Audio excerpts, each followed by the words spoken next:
Yeah, just check levels. Yeah. And then if people could just mute their mics when they're not talking, so we limit background noise. Like, or if you're talking, then like a conversation is fine. Yeah. If like somebody's giving a 5-minute speech, then we don't gotta have our mics open. Yeah. Okay. So I'm just gonna set this. Just gonna. You three just have a bit of a conversation between you, and I'll just make sure you're all balanced. I'm gonna level match them to you, Deck. Okay, hello, test podcast, 7 p.m. Zulu, TFM, pmdg, blah blah blah. Testing 1 2 1 2 3. Test 1 2. Testing 1 2 3. I'm here, not all by myself though. Okay, just say one more thing for me, Andy. I think I've nearly got you. Okay, test 1 2 3. Okay, I'm good. Here. Alright, I think we're all good, so I think... Right, this is gonna click countdown when I hit record, so do you want me to give you the countdown date before you do your intro, or... Yeah, 1 sec. And so, I've got a list of things here. I just want to check we're not missing anything. So, 737 in P3D, I'm moving on to the 74 and triple. 2020 and the pmdg 73 cross compatibility. Speech recognition, sim brief, keyboard manager, latest preview. Are we missing anything that we want to put on? We have the newest. We have the keyboard, not keyboard manager. Keyboard help layer. Help layer, yeah. Okay, sounds good. Those on BVI right now, we will not have the chat on, but you can go on the podcast. You can do chat there. You can do chat on Declan's YouTube channel. He will activate chat over there. In your YouTube channel is Blind Flight Simmers, right? Blind Flight Simmer, yeah. Yeah, Blind Flight Simmer. Okay, so y'all can go there. So no chat on this stream here. This is just for listening only. Just so you guys know, you can leave comments in the section down below, and we'll can answer that way later. But all right, good deal. All right, are we good to go? Is there anything that you're not happy with? I think we're good, yeah. Right, so that one's recording. This one will soon be recording. I'm gonna give you the. I'm gonna give you the countdown when it starts. Guys, when I kill my mic with this knob, tell me if it goes away in 3 seconds. Okay. Okay, so you couldn't hear me when I did that, right? No, you were muted. Okay, because it's easier than hitting the button, because the button makes like a click noise. I don't want to do that. So I'll just use the knob. Yeah, that was good. Okay. Right, ready? Yeah, go ahead. Right. Andy, when we're just mute whenever, if you're not talking, like Declan said, make sure that we mute when whoever's talking only unmutes. Okay. Yeah, that's good. All right. All right. Are we good to go? Yep, we're good. All right, I'm gonna hit record then. Sure. One, Hello everyone, two, welcome along three, then. four, Hello everyone, welcome along to another BVI Pilots podcast, and also to those people on the Blind Flight Simmer BVI Pilots live streams. Just start out by saying on the Blind Flight Simmer live stream, the chat is not currently open, just so that we can have some discussions here with Andy of TFM and of course Johnny of Marshall here, but I will open it up in the final 20 minutes or so that we can have a bit of a Q&A, and then at the end I'll gather all any questions and put them to Andy, of course. But we're here, like I said, with Andy of TFM to discuss the latest developments. Hi, Andy. Hello. And we got Johnny and Marshall. Everybody, good to be here. Hey. It's been a while since we have been on a podcast. Now we were finally here, so yeah, excited to be here with you guys. Alright. Yeah, Deck. Hold 1 minute. Your Blind Flight Simmer stream has not gone live. Okay, let me double check. I'm getting the Twitch notification, so I don't know if YouTube is Okay, I don't think it's gone live on YouTube. Then it might have gone on Twitch. I also see it on YouTube, so Yeah, I'm seeing it over here. Can you send me the link, please? Because for some reason it's saying waiting for, as though it's not gone live. yeah. So what's happened there? Yep, that's what I'm getting too. Yeah, if you go to Twitch, it should be good. So we'll just have to deal with it on there. I don't know what's gone wrong with YouTube. Yeah, okay. Well, in that case, if you're happy to continue, then I think we're all good to go. You can press on. Yeah, I'll just turn on Let me chat. check it on Twitch. If it put it doesn't on come yours. on there, I'll just put chat on later. So you guys, we do not have chat on until Declan and until we're done. Then Declan will tell me, hey, let's turn chat on. See if we got any questions. All right. So that comes later. Yeah, so I believe. Let's have a little look. Yeah, so you can watch us on Twitch. So if you're looking on here and you're on the Blind Flight Simmer stream, YouTube does not seem to be working. So got any messages, put them in Twitch.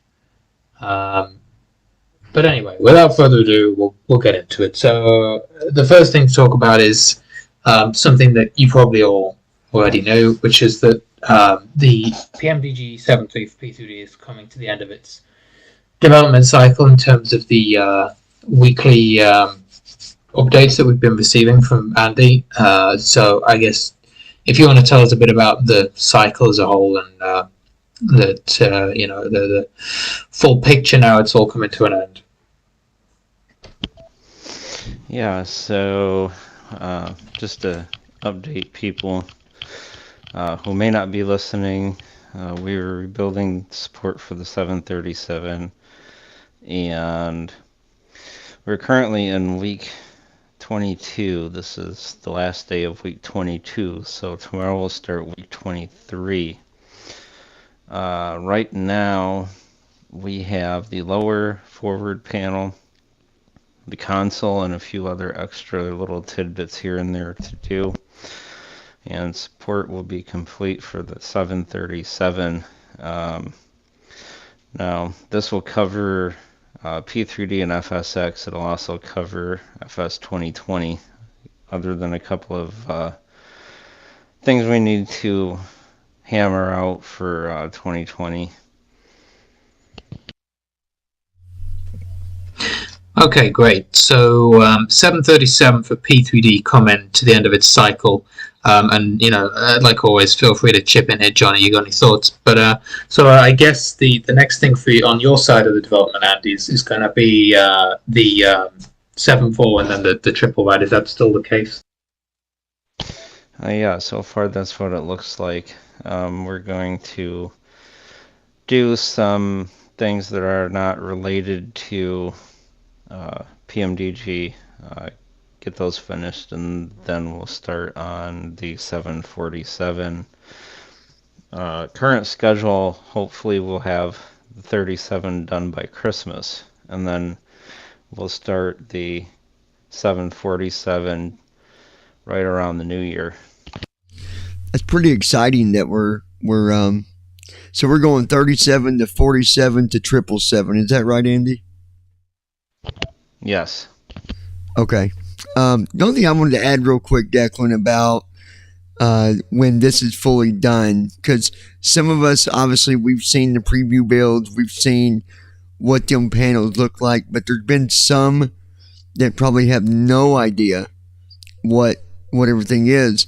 And, of course, we don't have time to go through all that, but what I want to remind people is when it is released, it's going to take time to get used to all these panels, because I'm telling you, there is a lot. I mean, a lot. I still had to sometimes try to remember where stuff is. You're not going to learn that in one day. or 1 week. It's a lot. So I just want to remind people of that. Yeah, I think it's definitely something where it's not a bad thing to still be using First Officer. You know, I know a lot of people say, well, now TFM's got full support. Surely that means you don't need First Officer. And I think what it can mean is that you can turn off some of the automation of First Officer for sure. But, you know, of course, everyone's at a different level, and it just gives you the freedom, if you want to be able to set this up, you know, without First Officer, or to use it and rely on it a little bit less. And in terms of timescales, Andy, I guess the 7.4 is going to be a little bit more complex, right? I mean, it seems a more complex aircraft. Yeah, it's very complicated. Instead of having 2 of everything, you have 4 of everything. And sometimes to do what it would take in the 737, it may take 6 times as much to do in the 747. Our estimated time frame to have that done is probably about a year. I could definitely see that being the case. Hopefully on the you know, where you said there's double everything. hopefully you can, some of that can just be kind of like a copy, not like copy and paste, but you know what I mean. Maybe you had to make it a little more easier, and we'll probably do sneak peeks on that as well as development comes through. So you can pick it up on the BVI Pilots channel. You probably even pick it up on Blind Flight Simmer channel. I mean, there's always news everywhere, or TFM. So yeah, I'm sure all the blogs are archived. Go ahead. Yeah, no, the nice thing about the 47, though, is we want to follow the same pattern we did with the 37. So now that we have a workflow down, we're not trying to invent another workflow, so that will ease things up quite a bit. Yeah, and it's going to be weird starting back over with the sneak peeks at like week 1. We'll be like, oh yeah, Russ, we're not on the 37 no more. I don't know. Queen of the Sky is a good plane, I think, overall. And I'd be curious to get your opinion on that too, Declan, as far as the way it flies, the way it handles, the way it lands. I think it's an outstanding piece of equipment. I really do. Oh, it's a beautiful airplane, and you really get a retro feel from it, which is something you don't get from any other PMDG product. And you know, this is why, for now at least, P2D has life left in it, because it's got some of these planes that the Microsoft doesn't have, and the 7.4 is just a really unique airplane. I really love flying in. So many variants that you get as well, just even with the base pack. So that takes us on to Microsoft, which I know is kind of the elephant in the room. Everyone's really excited, and it's made some good strides over the past couple of weeks. I'll just briefly go over the Microsoft side. So we're currently waiting for, hopefully, the release of Sim Update 11 on November the 11th, I believe, which is also the anniversary update. And we're hoping that any issues navigating with the cursor in the aircraft selection dialog will have been fixed with the keyboard. If so, then you should be able to select your PMDG plane with no problems. And we're also waiting on a First Officer update, which I believe is something Andy's been sort of providing some pointers for the developer, so that he can get moving in the right direction, which may take a little bit of time, so that we can not have to use golden cursor and things. I don't know if you want to chip in on the First Officer thing before we get on to TFM, Andy. Yeah, so First Officer next. A couple of us were able to get a hold of him, and I got hooked up with him and had talked to him through email a couple of times. And exciting point number 1 is he told me last night in version 1.2.7, which he plans to release on November 14 of this year, so a week or so from now, he's hoping to have full accessibility implemented, other than maybe a couple of issues that he might want me to help him review. I was also going to say, Andy, I don't know if you came across this or not, and I'll just throw it's the only best spot I know to throw it in at. I was talking to Josh the other day, and he said that that first officer now will be going off of the latest FSU IPC, and that he couldn't switch headings with the FS or the other day because he thinks he needed to update FSU IPC. Do you know anything about that? Is there going to be are people going to need to update FSU IPC, whatever it was, to the latest 7 whatever? Because he was saying that first officer is going to be relying on the very latest FSU IPC. Do you know anything about that? So I don't know anything about that in terms of first officer, but it is one of the bullet points, and TFM support for 2020 and PMDG is you need to be on the latest, which last time I checked it was 7.3.14, because there were some fixes that we requested that were done in 7.3.12, but that's all I know. Okay, so I'm guessing FSU IPC just updated then, didn't they? Because this was like maybe 4 days ago. Josh said that he needed to update FSU IPC, I think, or something along them lines, because he couldn't change headings or something. But anyway, I just wanted to see if that was if you knew anything about that. Okay. Okay, so yeah, there are some prerequisites for TFM. Obviously, the latest TFM preview and the latest FSU IPC, and then Sim Update 11, which is currently in beta, but should be out soon. So sounds promising. Hopefully, like by the middle of November, we will be in a really good place with that, all being well. And this is for the 6, 7, and 800 series of aircraft, which you can buy separately. You don't have to have the base package like in P3D. And we're currently waiting on the 900 to be released. So tell us, Andy, a little bit about TFM's role now with Microsoft 2020 and the cross-compatibility with P3D. Okay, so starting out with the cross-compatibility. For the typical user, they won't notice any difference in TFM. All of the things will be the same, all of the windows, all the dialogues will still be there. The only difference is there are no hotkeys, no keyboard commands to turn on things like LNAV and VNAV and changing your altitude. So you'll have to rely on TFM's windows and controls and things to do those workflows and everything if you don't rely on first officer. That explains. Go ahead. Sorry, Andy. Go ahead. Yeah. So otherwise, there is no difference. There is an issue right now with the speed brake where in 2020, if you go to the speed brake in the speed box, it'll show you something like 4 or 4.97. So that's currently broken. It does work if you do the hotkeys inside the speed box, like O for off, or H for half deployed, or F for flight detent. Those still work, but as far as using plus and minus, that does not work as of yet. But TFM, no difference. Okay, well that explains why Josh could not just put in the heading. You can't just do. You got to go into the panel and do it. That explains that. So, okay, cool.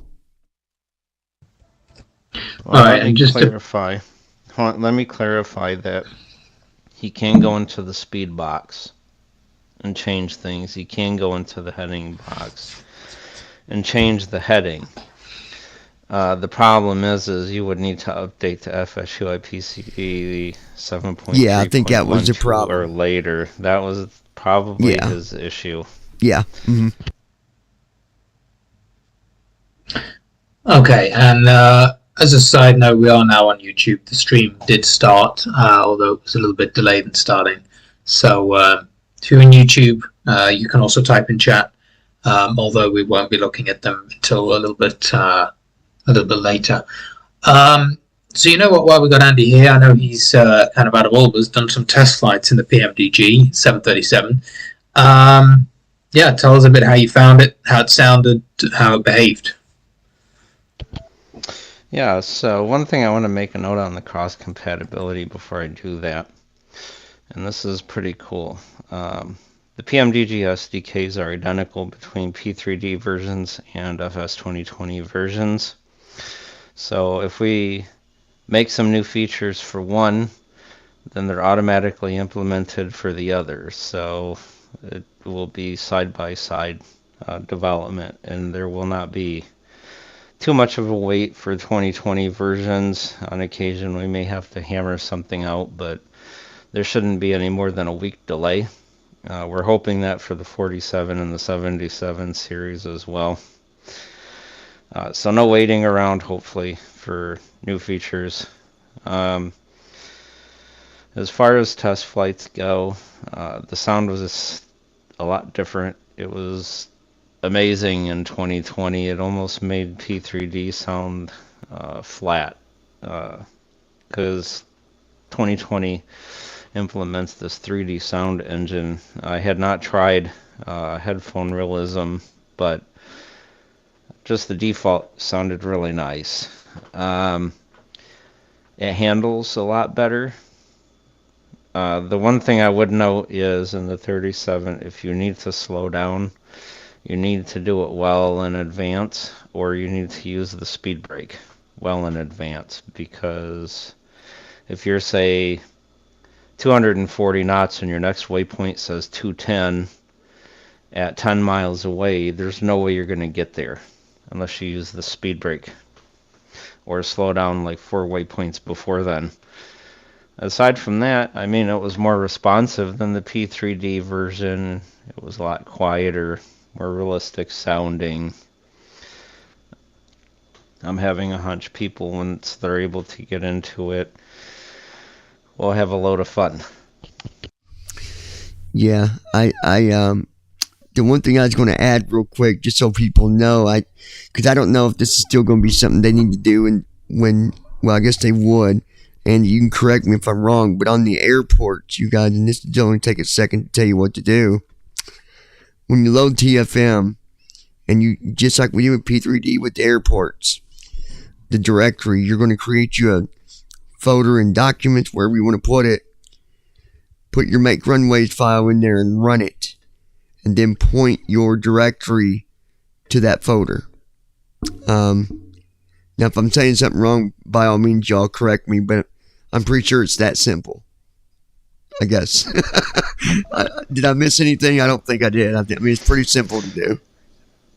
No, you didn't miss anything. Okay. By the time the pmdg 737 is finished, in the airport's database section of TFM settings, there will be 2 entries, one for P3D and one for 2020. That way people don't have to switch back and forth between the 2 different airports so it would have databases. both of them in there. So depending that way, Yeah. if you don't got to switch it, once you set it one time, you're done. You're good. Right. Very Yep. good. That's great, and I think we're all going to enjoy flying the 737 on Microsoft, if not just for the better sounds. I will just point out, and we're not entirely sure what's causing this, whether it's a memory issue or a system issue, but a couple of people have been reporting that when opening the CDU and things like that in pop-outs in TFM, Yes. they're getting stutters. Is that right, John? You Yeah. and Josh, I believe. Yeah, that's why I popped in on you there, Declan. It is, and the best way around it. Now, this is what I do. People can do it to their best, whatever works better. But I opened the CDU because I've not really flown yet. I went in there and messed with it. Hopefully, I'll be able to fly this week. But I'll go in the CDU, get it all set up, and then I close it. And then when I need to look at my leg page, I'll open it because it will stutter. Okay, so it's like And I know it can be annoying, but you just got to kind of work around it, work with it, close it when you're not using it, and then you're good. Because generally, how often do we use the CDU while in the flight? Not a lot. We don't really. I mean, at least I don't go. The most I go to is my leg page to see where I'm going or see what's up next. That's it. So, yeah. Yeah. So hopefully, as more people use this, we can kind of try and pin it down and figure out whether it's a system lag or whether it is something in TFM that can be remedied. Right. So I know this question is probably going to come up in chat, so I'm just going to preempt it. And it's one for quite down the road that I'm sure you get asked all the time. Are there plans to add other aircraft in Microsoft other than pmdg? So as far as other payware stuff, possibly we would need to look at their SDKs and stuff as they come out. Mainly Aerosoft, Quality Wings, and things like that. As far as the freeware stuff that Sobo has put into P3D, or not P3D, to FS2020, we can give general support for them or possibly individualized support for a couple of them, but they're too far ranged for us to be able to say here's some flat blanketed support for them. And their panels and autopilots and everything in order to be able to adequately address things. So the short answer, yes. The long answer, no. Yeah, absolutely. Okay, makes total sense. Right, before we move on to the other TFM announcements, has anyone got anything else they want to add in on the Microsoft front? I just want to. Yeah, I mean, Go ahead. You're good, Marshall. Sorry. No, go ahead. Yeah, I mean, obviously, I've never had the chance to fly in Microsoft because my system is just not up to it. But I am, if everything is as it looks at the moment, I am glad to hear that First Officer is getting to those accessibility things, still willing to work with us and help us out on that. That will be interesting, I think, to see what actually comes of that update. Because obviously it can do a lot more now in Microsoft, can't it? So there's going to be more things to play with. I mean, interesting about the sounds. Again, since I've not actually flown in Microsoft, I've not really listened to it either. I've really only focused on what I've got, and I've appreciated it a lot more what I've currently got access to. So yeah, I mean, as time wears on and as things become more streamlined, it will definitely be something that, yeah, I mean, even if I don't use it full time, to just jump in the occasional Microsoft flight, once every 6 months or whatever, when they've made major changes, would be something that I'd definitely be down for. Yeah, and I think that P3D in 2020, there is differences. Obviously 2020's got a totally, the way they do their sound is different, and of course it does sound better. So yeah, I'm excited about it. And I wanted to remind people that, as we go through this leap of, with 2020, that, there's going to be things that happen. There's going to be maybe bugs you come across. And so, Andy, I wanted to ask you real quick, do you want them reaching out to you? Because I know, obviously TFM is supporting the pmdg.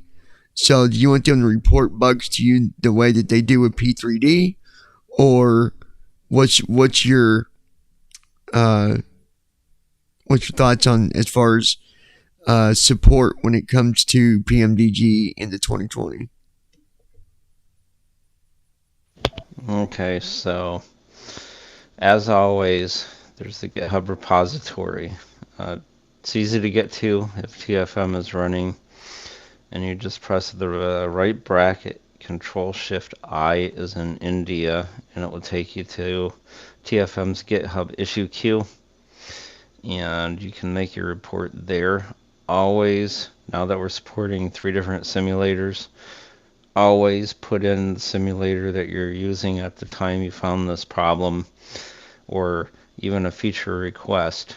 Hopefully we would be able to make them all cross compatible, but sometimes we may not be able to, especially in terms of 2020. But as far as the bug and reports and the feature requests, always make sure that you put in your simulator version, FSUI PC version, and TFM version. And you're talking 3 different sims, so I guess you're talking about 2020, P3D, and then what the third one is? FSX. FSX. Okay. The only other thing I want to say, you guys, is on TFM you do have the ability where you can save everything that goes on, like anything that's spoken. I would maybe turn that on if you do notice a problem. I would turn that on and watch it, and then you could record that, and it does help Andy and them if we can show them exactly what's going on. So if you could like record, say 3 or 4 steps previous to that, that way it's going, it's flying. Okay, it did that step 2, step 3, and then bam, there's the bug. It would really help them narrow down what's going on. Other than that, the only other thing I wanted to add is for any of us in the BVI pilot community, I think it's amazing what First Officer is doing for us.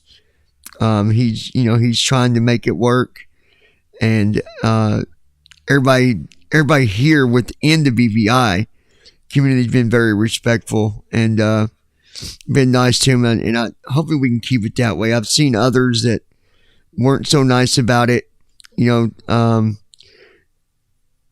we got to have patience. These guys we're kind of stepping into their sector and saying, hey, we need accessibility. Before that, they weren't used to it. They didn't understand it. They didn't know it at all. So I just want to remind people, just have a little, common courtesy and just be respectful, because, our integrity does matter, and we're not a large community. So that's all I got to say, Declan. I just wanted to throw that out there. Right, yeah, that's all great. And so what I'll say now is, if you do have any questions while we talk about these next few features that we haven't already covered, pop them in the chat, and then we'll get to them at the end. That probably gives you 10-20 minutes to drop any questions in chat. So feel free, and then I'll take a look. Right, so one of the things, and I know this is kind of more on Jason's taking this on, but the idea of speech recognition. Could you just talk us through the concept and what you're seeing for this feature's future in TFM? Yeah, so Jason's heading this particular thing up, and First Officer has speech recognition, and so that was the original idea that we had grabbed it from. We don't know anything about how it's going to work. As of yet, we're still in the planning stages and discussion stages about what it might look like. But the idea would be to turn on a microphone that TFM listens to, and you could say altitude or speed or whatever, and TFM would then tell you, as though you hit the hotkey for it, what your altitude or what your speed is. It may be able to set a couple of things like MCP values, like heading or altitude or whatever, but we're not getting into the idea of flipping every switch on the airplane, because at this point it looks like it's easier to get values out of it than it is to put values into it, and First Officer already does a lot of this stuff already anyway. So we don't want to cross boundaries for one, and it would take forever to do for the second part. So we had to draw some boundary lines on that. So that's all we know at this point, so we can let everybody know as time goes along what it will look like. All right, thanks for that. And yeah, I think this is a great idea, especially for people who might have issues using the keyboard for prolonged periods of time. Obviously, things like the CDU, you can take as long as you need to set that up, but there are some things during a flight, like the constant checking of instruments and the maybe the setting of some MCP values that kind of you might want to do in a more timely manner, and so being able to check it with speech could definitely help some people. And I know I even use speech myself sometimes to get things done quicker if it's not a high pressure sort of situation. Have you got any thoughts on this feature, Johnny? I think it's a good feature because sometimes we just want to know, like, what is our altitude? Are we losing altitude, or something where we can just speak it? I mean, I think it's a good idea. The only thing I know someone asked me the other night, and I didn't get a chance to answer it, was they was saying, well, if we're on 2020, what if our friends are flying on P3D? Well, it doesn't matter. If you're on VATSIM, you're on VATSIM. Me personally, I will not go on VATSIM until I'm 100% comfortable with the pmdg. Excuse me, on 2020. I don't know what your thoughts are on that, Declan, but I just feel like it's just like P3D. Get comfortable with it, then do VATSIM. But you can see anybody on there. Still the same processes, yeah. And if you're flying on VATSIM, then that is all the sims, whether it be even simulators that aren't accessible. And it's still the case. You've got to learn the airplane, and then you can go on VATSIM and do all these other things.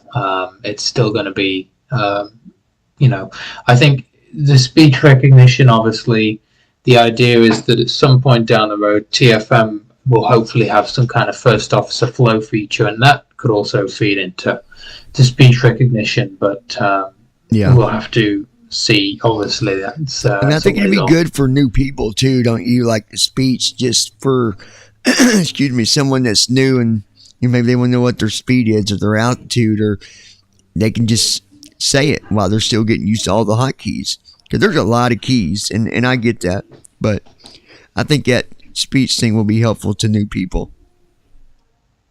Yeah. Okay, so the next thing is something I believe you're looking into, Andy, the idea of SimBrief integration. Yeah, so SimBrief, that will be coming sooner than later.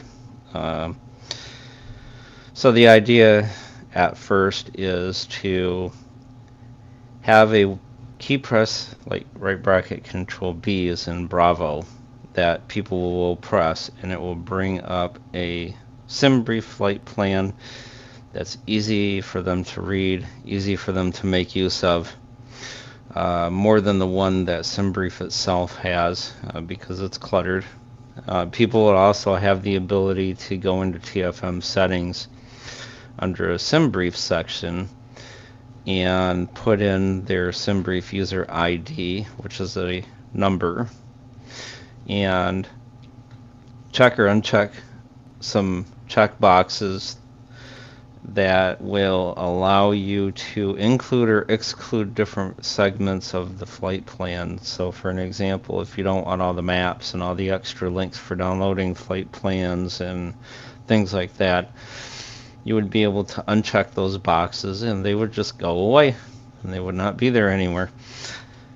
And eventually, down the road, once that is finished and people get used to that and are liking it, and we can get some feedback on it, it will also be used to drive the freeware flight planner, because it has all the stuff in there that we potentially would need in order to drive the freeware flight planner. That's awesome.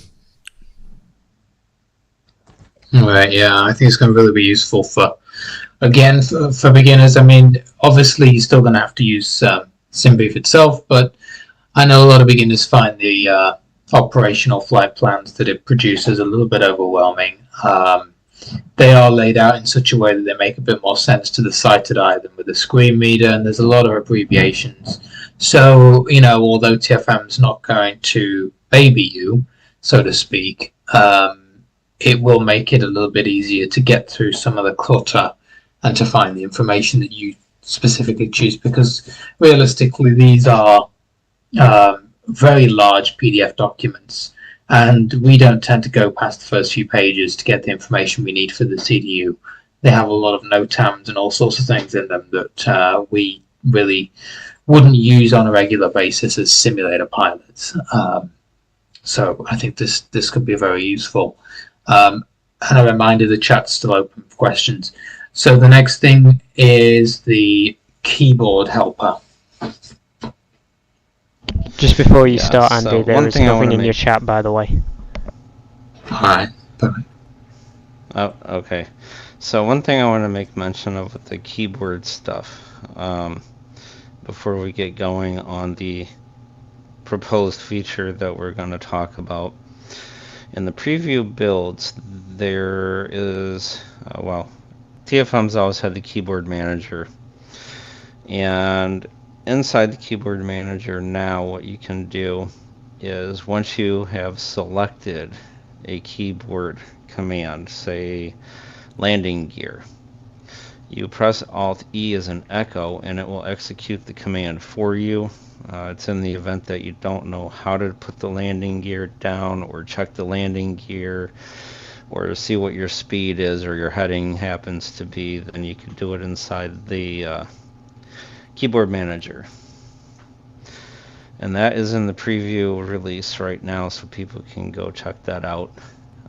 Just a word of caution and note, some keyboard commands have changed. First one is settings, has moved to right bracket control comma, and the keyboard manager has moved to right bracket control K as in kilo. Now, this new feature that we're proposing is similar to the keyboard help in JAWS and NVDA, where you would turn on this keyboard help, and any TFM keys that you press will not execute, but will instead give you a description of what these keys do. For an example, if you were to turn on keyboard help manager and hit right bracket A, the response would not be the altitude, but instead announces your altitude. Or if you did left bracket shift A, instead of getting the altitude box, instead you would get an answer that says something like displays the MCP altitude box. That is still in planning, so there isn't any course of action at this point though. So are we changing, like, cause you said like left bracket shift A, normally that's, you go in, that's how you change the altitude. So will you still be able to change stuff with the left bracket, shift A, shift D, shift S? Is that still, are you still going to be able to manipulate that setting, or is it going to change and only give you like something different, or is it going to be the same? Now, to clarify, if you do left bracket shift A or any of the normal TFM hotkeys, they will act as they're supposed to. Okay, I must have If misunderstood you what turn you on said. this if you turn on keyboard help and then perform the keyboard command, instead of getting the action, it will describe the action. Okay. If keyboard help is turned off, then you will get the action performed for you. Yeah, and just a little funny quick story for you guys, throw a little humor in there. The other night, me and Andy's working on a preview, going through it, and I'm like, for I bet you 5 minutes, and Andy was right there with me. I want you to know this. The whole time I'm doing left bracket, control or shift question mark. That usually would bring up the settings. And I'm doing it, and I'm doing it, and I'm doing it. And we're both like, that's weird that it won't work. And because I was running the preview build, you couldn't pull up TFM on the system tray. And then finally, like 5 minutes into it, Andy's like, oh yeah, wait a minute, that changed. It's left bracket control comma. I'm like, okay, yeah, 5 minutes later, we got that figured out. Funny stuff, man. There's just so much. Sometimes you just forget, even as a programmer. I'm sure sometimes Andy's like, oh yeah, that's right, I did change that. So, anyways. Right, this is again, I think what this podcast today is going to show is that if you're a beginner, it's never been such a great time to get into this. I mean, you got Microsoft, which is known for the fact that you don't need to get so many add-ons. So if you are on a bit of a budget, you can get a simulator with a lot of built-in stuff, and you can also get the a pmdg plane, I believe, for $35 if you want the 600. It's $35. The others, I believe, might be on sale. Are they like $70, something like that? Maybe a little bit less. Yeah, $69.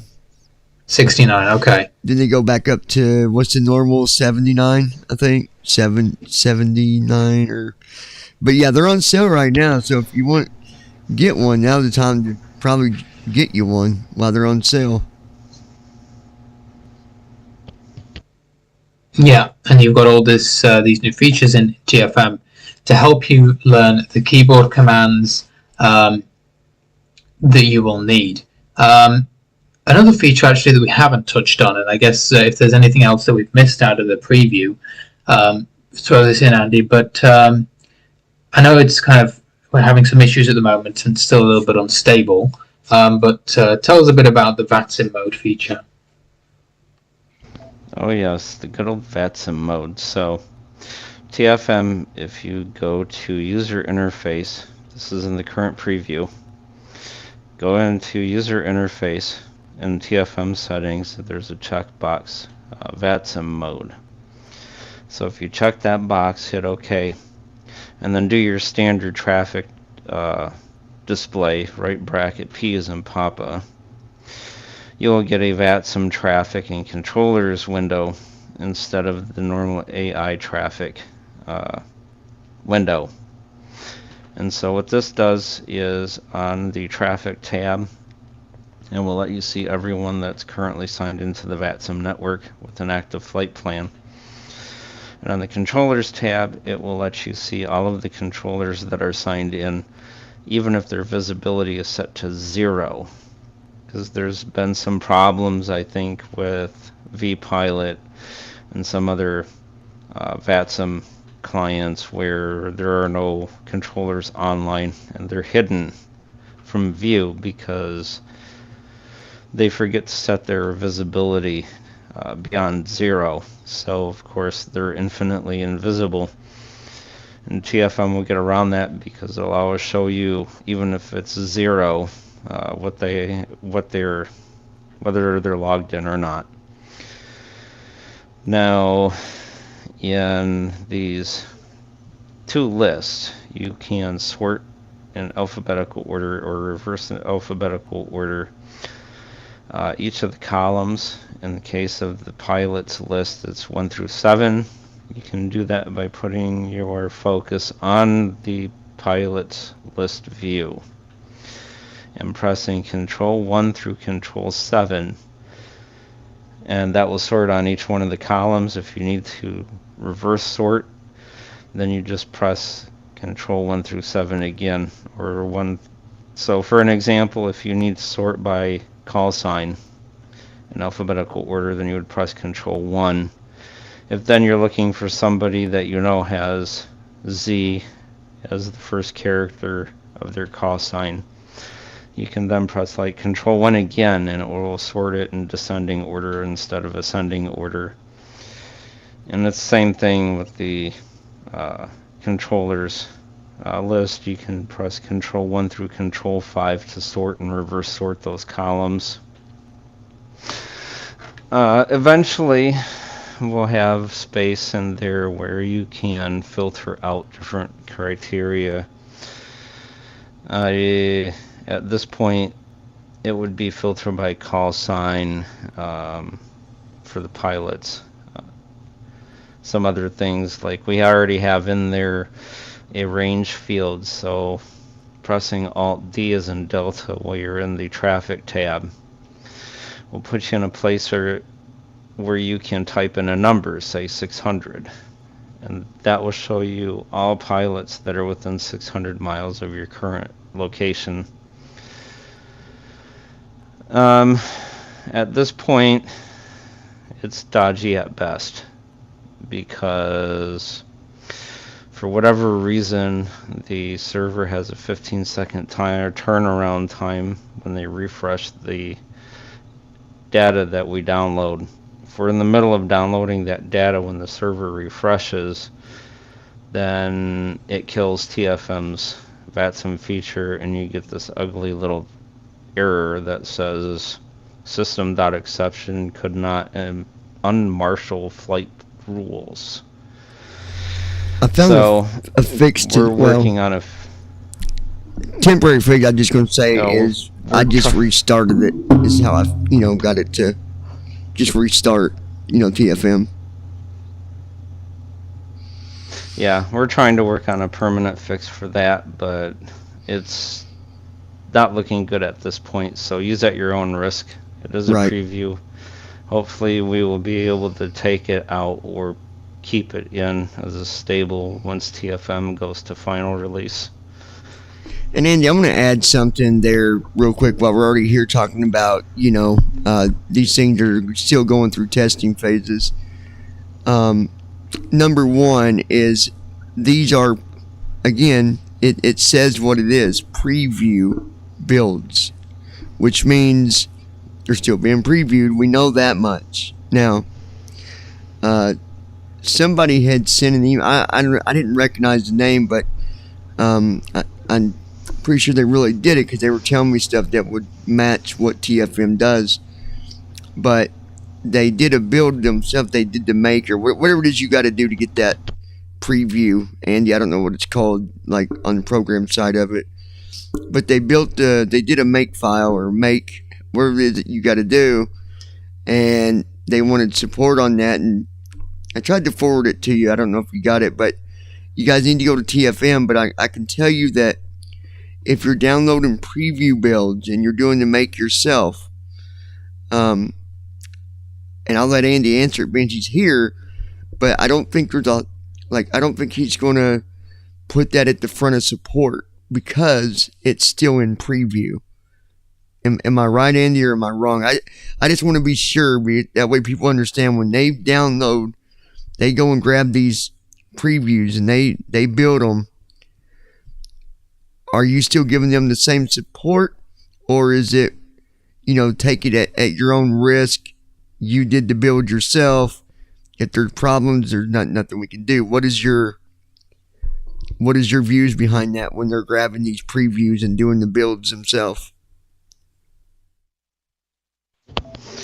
Okay, so level of support goes official release has got the priority support.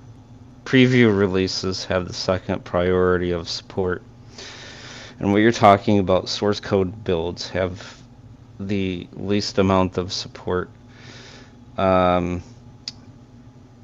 We will help people figure out how to get set up for that stuff. We won't help you install Visual Studio or your build environment, though. That's what they were referring to, that their Visual Studio wasn't doing it right. Yeah. Yeah, we will not help you with that. So if you build it and there's a bunch of errors, then that's it. There's a bunch of errors. Because we don't give support on that stuff. Well, and let's just face it, Visual, that is for programming. And I don't know about anybody else, but I can't help you on that anyway, even if I wanted to. That stuff's beyond me. I don't usually deal with that stuff, but I can understand Andy and Jason's view on that too. Like, I would think if you're downloading that studio to do that, that you would have some knowledge. I wouldn't download the program if I didn't have any knowledge at all. It just would be kind of, why do it? But I would think you could probably say, hey, Andy, I'd like to check out one of the previews. Would you mind sending me one? You would have more luck doing that than doing it yourself and having a bunch of errors that they can't help you with.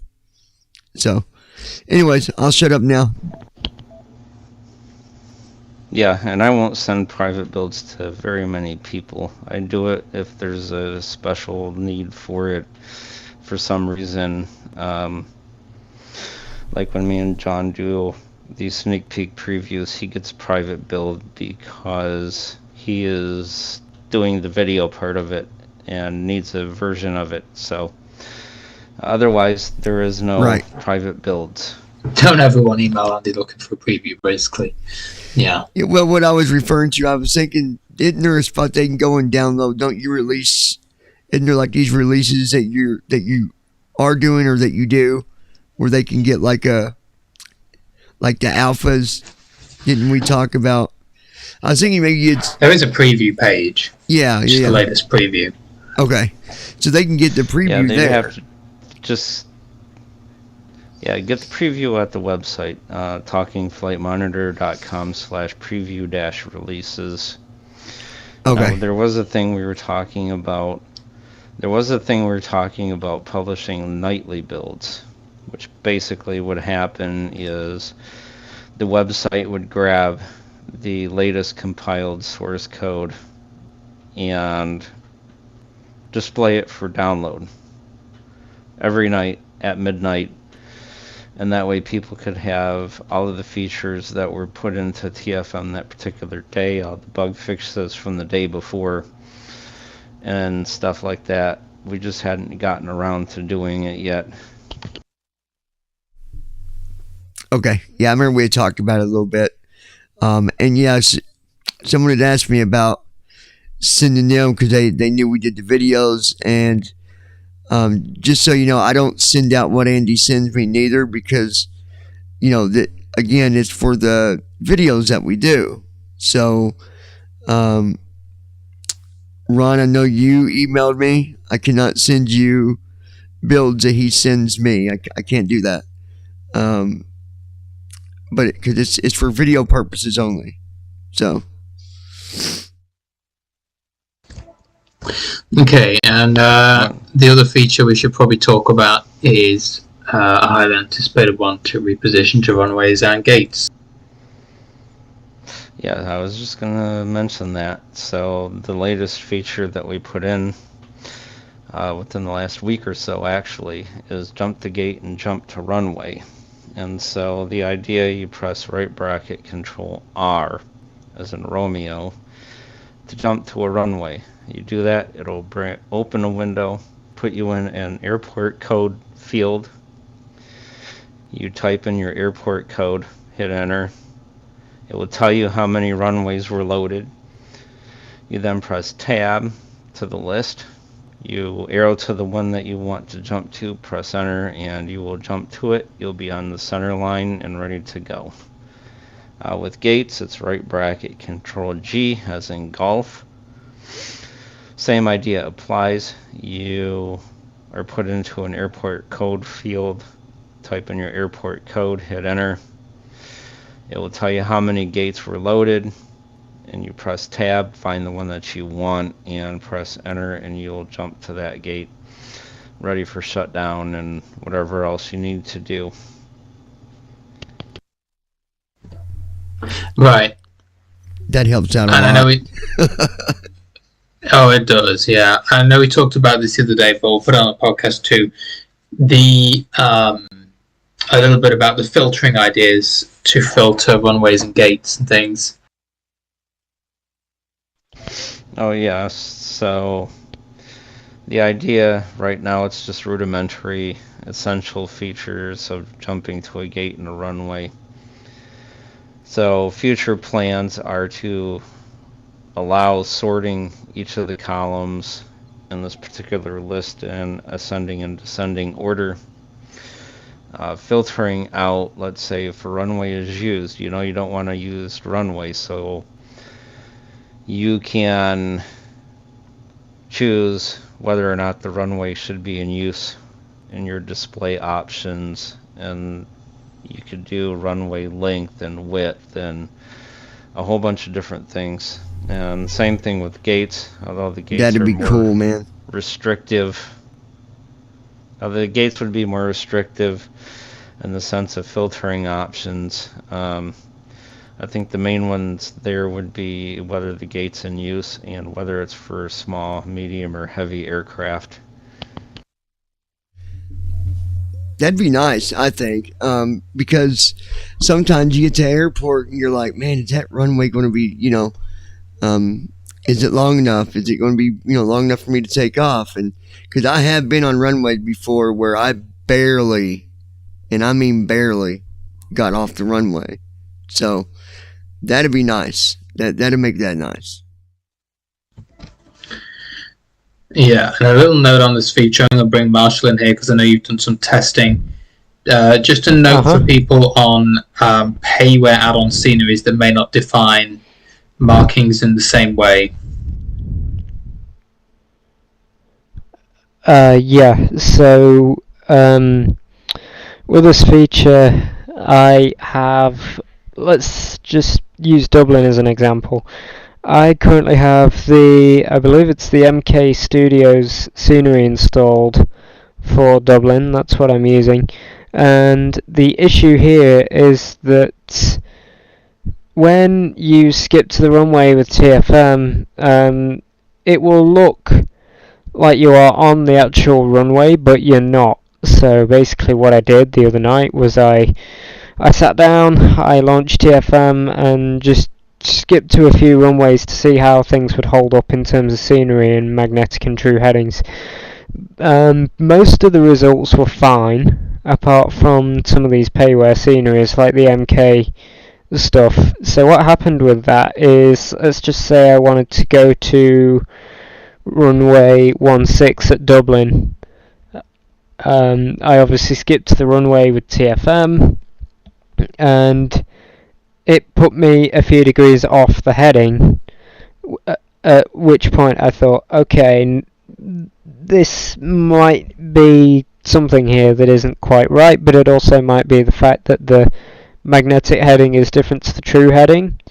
So I just rolled down the runway a little bit and just kept pressing right bracket shift C to see where we were, and we drove straight off the airport. So you do got to be careful of that.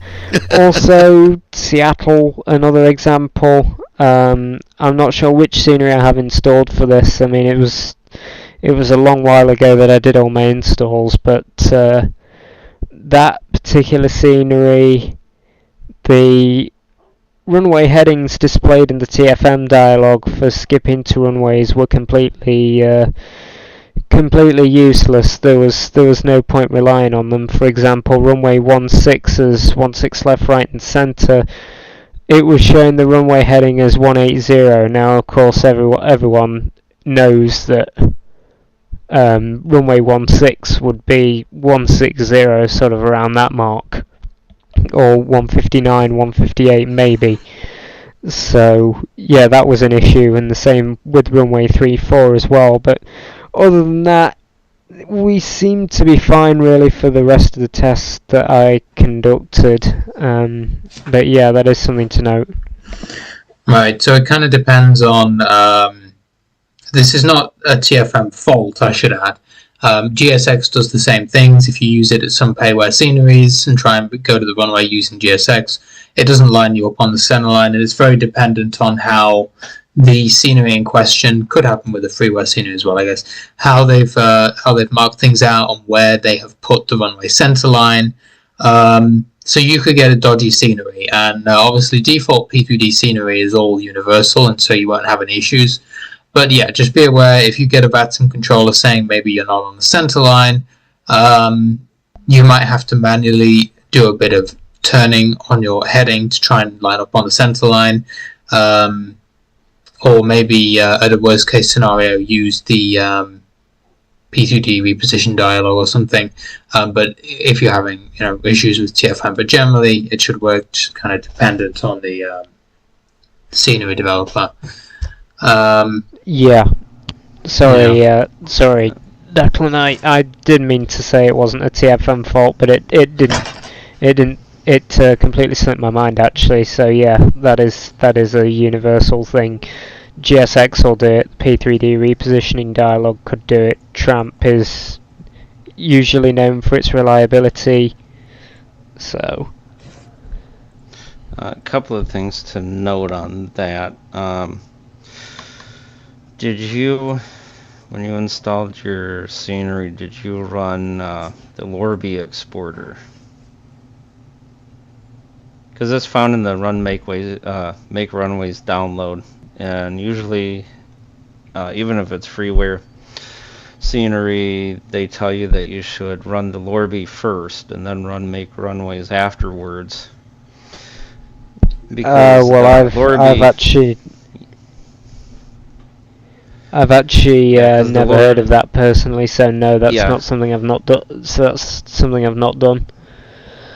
Yeah, for the scenery that you installed, run the Lorby exporter, then run make runways, because the Lorby exporter will actually extract all of the runways and gates and taxiways from external scenery first, and then make it available for make runways afterwards. The other issue is a TFM thing, because you probably were looking at heading true. That is something that TFM needs to deal with, because it's not displaying the right runway heading. Okay, so a good note on Lorby. So so if you've got some external payware sceneries, try Lorby and see if that helps. I guess Marshall can always also try that and see how the results fare. And so I guess and also the heading thing will explain some of the issues at Seattle or similar differences in heading. So again, just remember, this is in the preview build. So if you have issues, it's definitely still something to report. Make sure you include what scenery you were using and the specific issue. So I think we're coming to the end. I'm just going to check through chat here. I don't think we have many questions, if any. Does anyone else have anything to add? There's it's blank at the minute. Yeah, there's something that I want to mention that's really huge for TFM, and that is sometime a month or two ago we were approached by AMI. People don't know what AMI is. It's Accessible Media Incorporated. It is a nationwide TV channel offered in typical cable packages in Canada, and it focuses on accessible content and how people across Canada that have disabilities are improving lifestyles and things like that. We were approached by them in order to do a recording for their double tap technology show that they have. And there's two parts to this. One is a TV broadcast, the other is a radio broadcast. And we had accepted. We done that not this last Thursday, but the Thursday before. So TFM is making huge bounds. I can officially say now that we will be on national TV in Canada sometime next year. That's exciting. That's exciting news, man. I mean, we got to start somewhere, right? Yeah, definitely. That to make mention. Yeah, and to make mention, just to give people the bounds of this, AMI has 10 million daily watchers, and TV show Double Tap receives about 220 1,000 or so daily views, and the radio show, I think, has numbers included in with that. So just to give people a perspective on that. Hopefully we can get more BVI pilots, more outreach. It's always great. Okay, Johnny, Marshall, you got anything else to add? No. Not really. I don't think. I mean, obviously, I've talked about the runway thing, which was something I was looking into. Obviously on your behalf, because I still have access to my sceneries and stuff, which obviously you might not do at the minute. So yeah, I don't think so. I don't think we've got anything in the chat either. Yeah, I see Leo in Twitch chat, but I don't believe he has any questions per se, just saying how great it all is. And I don't believe we have anything in YouTube. No, we don't have anything in YouTube. I checked it a couple minutes ago. The only thing that was there was I sent a test message through because I didn't know whether it was all working properly. Yeah, so everyone's all clued in. But let's do the formalities, I guess, then, and just let people know where they can contact all of us. If you want to do TFM first, Andy. Okay, people can get a hold of us at www.talkingflightmonitor.com. You can also email info, INFO, at talkingflightmonitor.com. We have a blog, preview downloads, the official download, and the website for information as we put it up. The website's still under development quite a bit, so things may change on occasion.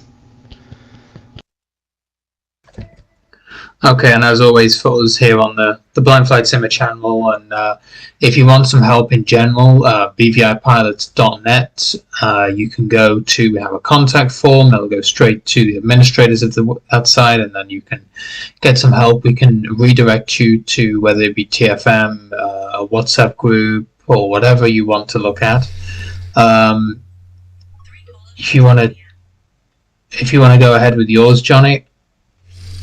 Yeah, and I'm just going to add real quick, Declan, that all this is. I think that we've came a long ways. If we really go back and look at where we started, and we look at where we're at, we've came a long ways. And I think sometimes we just got to have patience. I've seen emails that's been sent to Andy before, and he's talked to me about.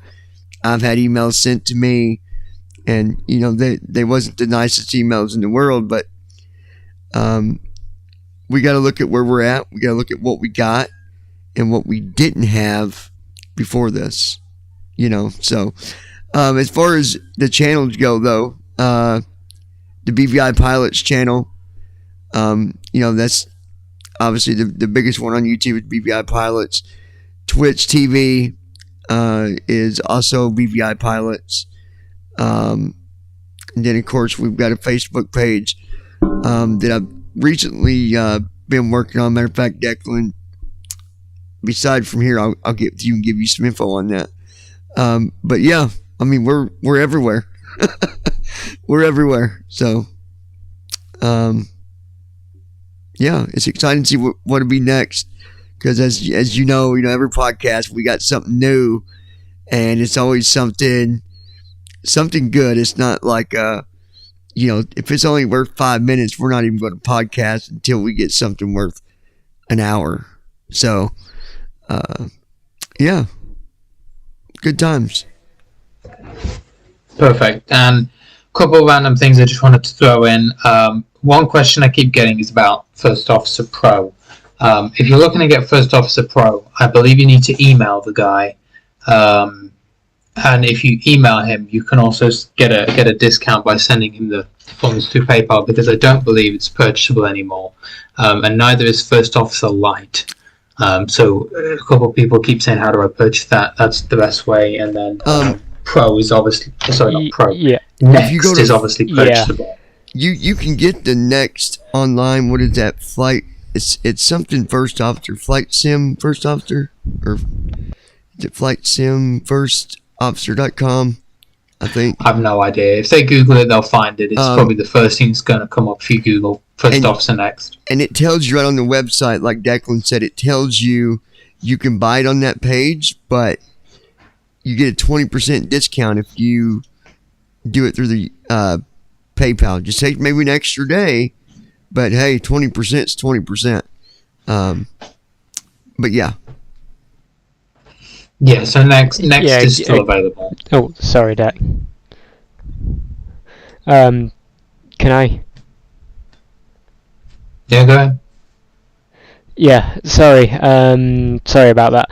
Yeah, that question did come up actually in the in one of our WhatsApp groups. One of our people was asking about that. So I know, yeah, I saw. Not the first time, so I thought I'd put it on here just for anyone listening, so you can figure out as well. If you're trying to get hold of the P3D versions, that's the way to do it. You need to actually contact him.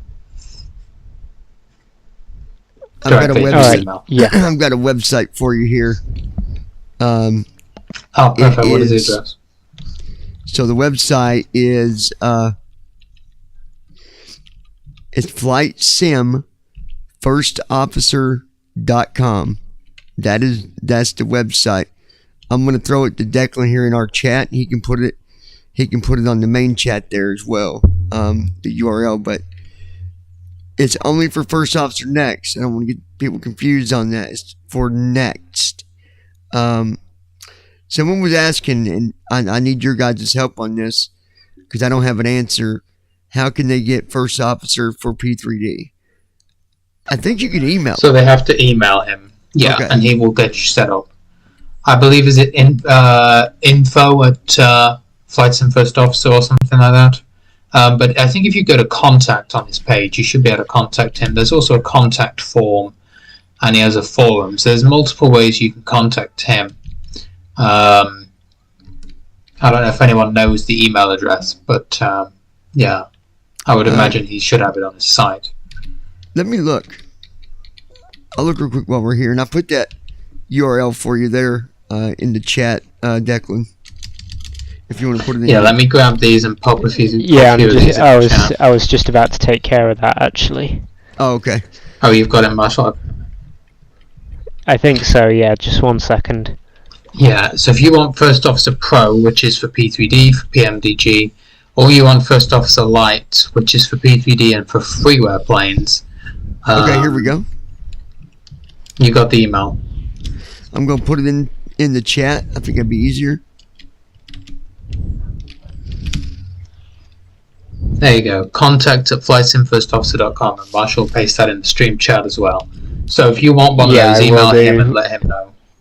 And then he can organise it with you. Just give me 1 second. And it is 20% off. You are correct about that. It's 20% off. It says that it might take a day or two to receive the key, but hey, I'd wait 2 days for a key for 20% off. I mean, unless you're really, really, really wanting to jump in that PMDG and take off, but any way to save a buck. Okay, so there is your First Officer website, and I'll just put the email in right now. And then one more announcement that I have, Declan. Me and you talked about it on the channel a while back. It's going to be in February or March. And I'm going to let Declan set up a form for this, or Marshall, one or the other. We're going to have a new computer that we're going to give away. It's going to go to someone that really needs it, not just, for example, if Marshall was simming, he's like, yeah, that'd be nice to have, but Marshall's already got a computer, so we'd say, well, that would exclude that person. We're wanting to go to someone that's actually going to really help out, like, someone that really can't afford it, So we're going to do it through an application process. After so long, I don't know, leave it open for maybe a month, then go through the apps, because me and Declan said we'd want to communicate with each person to make sure, because we're going to know who it's going to before we just send it out. Declan found it. It was a mini tower, correct, Declan? Is that what we were talking about? That would be a good option, I think. It's a mini PC with very good specs that could run a lot of. It'd be very good for future proofing purposes. Yeah, but this also depends on fundraising, I should say. Yeah. So what really want to happen is this be sort of something from the community, and so it's going to depend on, if nothing really happens and the community is not really interested in doing this, then will, we're not going to, it's an expensive piece of kit. I mean, it's not going to be one person paying for it. So obviously, times are difficult right now in the world. So it really depends on how much money people are able to give. And if we get any feasible applications. And we might not even, like next year sometime we'll start it and we'll say, hey, if we can get the community to participate, by doing donations. I mean, if you think about it, the more people that participate, the less that it takes from one individual. And I don't know, because I know how it is. I know there's simmers out there that probably want to sim and they can't afford it, and that would suck. So I'm just trying to, we are trying to look out for everybody. It's just how we do things. So, but anyway, there's that first officer information as well, and good deal. All right, then. I think that's going to do it, everyone. I don't see. Let me check the chat one more time. Unless you go to Marshall, I don't believe we have. I don't think there's anything in there, to be honest. I will just check one more time. No, there's only the first officer website and the contact that I've put in. And I will just say, someone had said the other day, you guys don't do podcasts every month. And no, we don't. We don't do podcasts every month. We do podcasts relying on new information that needs to be out there, information that will help you as a simmer or will give you, some credible information. So sometimes we might not, when's the last time we did a podcast? It's been a few months, maybe. I don't know. But we don't podcast just to podcast. We do it to... Go ahead, Marshall. I was just saying, it has. I think the last one was the last TFM one a few months ago. Yeah. So, all right. Well, so people want weekly updates. They can go to the blog and they can go, I do weekly updates, and obviously there's sneak peeks, there's all this stuff. Mm-hmm. People want that, they want a 5-minute read, they want a 10-minute video. That's where they can get that. If we did a podcast like that all the time, it would get too much. So, we're too busy for that, man. We can't do that every day. But guys, thanks for having me on. I'll go ahead and say bye to you guys and let Declan go around the room here. But it's good to be here. Y'all keep on simming and having fun. And until next time, y'all take care. All right, thanks. And as usual, this podcast will archive on all the usual podcatchers. The stream on my channel will probably end up being removed and being replaced with the fully edited version, because in the stream you've obviously had us doing the technical side. You've probably also had my mic being open the whole time, because although I can mute it on TeamTalk, I can't mute it on the stream with this headset, unfortunately. So all that will be edited out and put into a slightly condensed version.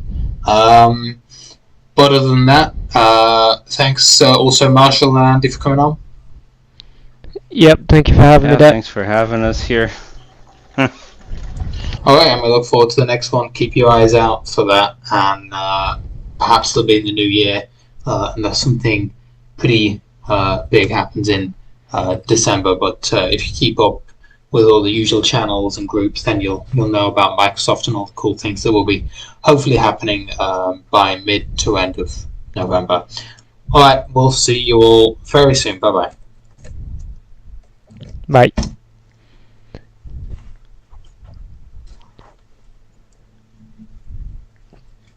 Okay, I believe the stream is stopped. Okay, I can concur that logic